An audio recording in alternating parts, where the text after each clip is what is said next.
મિત્રો, રેવન્યુ તલાટી, એઈઆઈ, GPSC, GSSB વગેરે સ્પર્ધાત્મક પરીક્ષાઓમાં વર્તમાન પ્રવાહોના પ્રશ્નો પૂછાતા હોય છે. આ યુટ્યુબ ચેનલ પર આપને જાહેર વહીવટ, બંધારણ, જનરલ નોલેજ અને વર્તમાન પ્રવાહોના પ્રશ્નો જોવા મળશે. આપે આ યુટ્યુબ ચેનલ સબસ્ક્રાઈબ ના કરી હોય તો success exam by Joshi YouTube પર સબસ્ક્રાઈબ કરો. આપણે આજે કેટલાક વર્તમાન પ્રવાહોના પ્રશ્નો વિગતે સમજીએ. કયા શાસ્ત્રીય નૃત્યનો ઉદ્ભવ કેરળ રાજ્યમાં થયો છે અને જેમાં લાલ, લીલા, પીળા, કાળા અને સફેદ રંગના વિસ્તૃત મેકઅપનો ઉપયોગ થાય છે? વિકલ્પો છે ભરતનાટ્યમ, કથકલી, કથક, ઓડિસી. મિત્રો, સાચો જવાબ છે કથકલી. કથકલી વિશે જાણીએ. કથકલી એક અત્યંત લાલિત્યપૂર્ણ ભારતીય શાસ્ત્રીય નૃત્ય નાટિકાનો પ્રકાર છે. તો કથકલી શું છે એવું પણ પૂછી શકે. નૃત્ય નાટિકાનો પ્રકાર છે. આમાં નર્તકોને આકર્ષક શૃંગાર, વિસ્તૃત વેશભૂષા, સૂક્ષ્મ હાવભાવ અને સંગીત સાથે તાલ મેળવતી ખાસ વ્યાખ્યાયિત શારીરિક મુદ્રાઓ માટે પ્રસિદ્ધ છે. પ્રશ્ન 2. તાજેતરમાં સમાચારમાં જોવા મળેલો કરિયાચલ્લી ટાપુ કયા રાજ્યમાં આવેલો છે? મિત્રો, વિકલ્પો છે મહારાષ્ટ્ર, કર્ણાટક, તામિલનાડુ, કેરળ. સાચો જવાબ આપે વિચારી લીધો હશે. હવે જવાબ જોઈએ. સાચો જવાબ છે તામિલનાડુ. એના વિશે જાણીએ. વાન ટાપુને પુનઃસ્થાપિત કર્યા પછી તામિલનાડુ સરકારે તામિલનાડુ સસ્ટેઇનેબલી હાર્નેસિંગ ઓશન રિસોર્સ પહેલ હેઠળ મુન્નાર મરીન નેશનલ પાર્કના અખાતમાં સ્થિત કરિયાચિલી ટાપુને પુનઃસ્થાપિત કરવાનું શરૂ કર્યું છે. થુથુકડી નજીક કરિયાચલ્લી ટાપુ 1969માં 20.85 હેક્ટરથી ઘટીને 2025માં ધોવાણ અને કાંપના નુકસાનના કારણે લગભગ 3 હેક્ટર થઈ ગયો છે. ₹50 કરોડના આ પ્રોજેક્ટને રાજ્ય સરકાર અને વિશ્વ બેંક દ્વારા ભંડોળ પૂરું પાડવામાં આવ્યું છે. તો આ કરિયાચિલી ટાપુનું જે લંબાઈ પહોળાઈ છે, ક્ષેત્રફળ છે, એ ઘટતું જાય છે. એને રક્ષિત કરવા ₹50 કરોડ રાજ્ય સરકારે ખર્ચવાનું નક્કી કર્યું છે.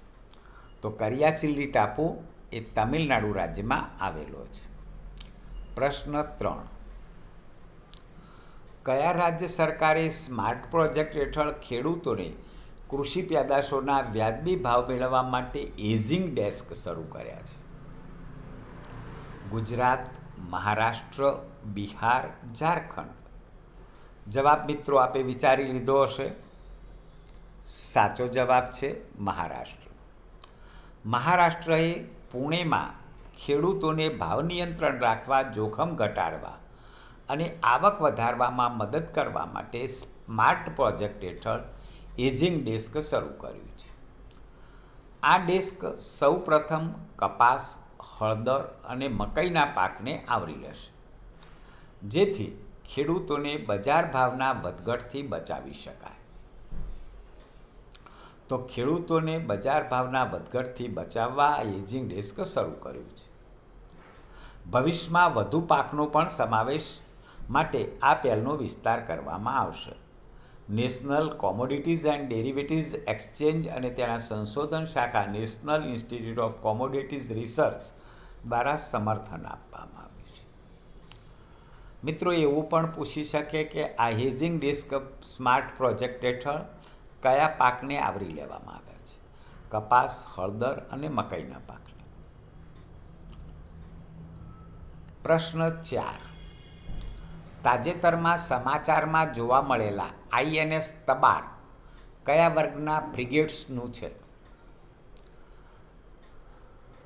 વિકલ્પો છે શિવાલિક વર્ગ, તલવાર વર્ગ, નીલગિરી વર્ગ, બ્રહ્મપુત્ર વર્ગ. જવાબ આપે વિચારી લીધો હશે. સાચો જવાબ છે તલવાર વર્ગ. તાજેતરમાં ઓમાનના અખાતમાં તેલ જહાજમાં આગ લાગવાથી ભારતીય નૌકાદળ જહાજ તબાર INS તબાર એ ક્રૂ સભ્યોને બચાવવા માટે ઝડપથી કાર્યવાહી કરી હતી. INS તબાર F-44 એ ભારતીય નૌકાદળનું ત્રીજું તલવાર ગ્લાસ ફ્રિગેટ છે. તે રશિયામાં બનાવવામાં આવ્યું હતું. તે ભારતીય નૌકાદળના પ્રારંભિક સ્ટીલ્થ ફ્રિગમેન્ટ્સનું એક છે. તે પશ્ચિમી નૌકાદળ કમાન્ડમાં મુંબઈ સ્થિત પશ્ચિમી ફ્લીટ હેઠળ કાર્ય કરે છે. તો INS તબર F-44 કયા દેશનું છે? ભારતીય નૌકાદળનું છે. ક્યાં બનાવવામાં આવ્યું હતું? રશિયામાં બનાવવામાં આવ્યું હતું. ઓમાનના અખાતમાં આગ લાગવાથી આ જહાજ એના ક્રૂ સભ્યોને બચાવવા માટે કાર્યવાહી કરી હતી. આટલા મુદ્દા આમાં પૂછી શકાય. પ્રશ્ન 5. દરિયાઈ સહયોગ વધારવા માટે કયા રાષ્ટ્રોના જૂથે એટ સી ઓબ્ઝર્વર મિશન શરૂ કર્યું? BRICS, ASEAN, SAARC, Quad. જવાબ આપે વિચારી લીધો હશે. સાચો જવાબ છે Quad. Quadrilateral security dialogue QUAD. તાજેતરમાં QUAD રાષ્ટ્રોએ દરિયાઈ સહયોગને મજબૂત બનાવવા માટે તેમનું પ્રથમ એટ સી ઓબ્ઝર્વર મિશન શરૂ કર્યું.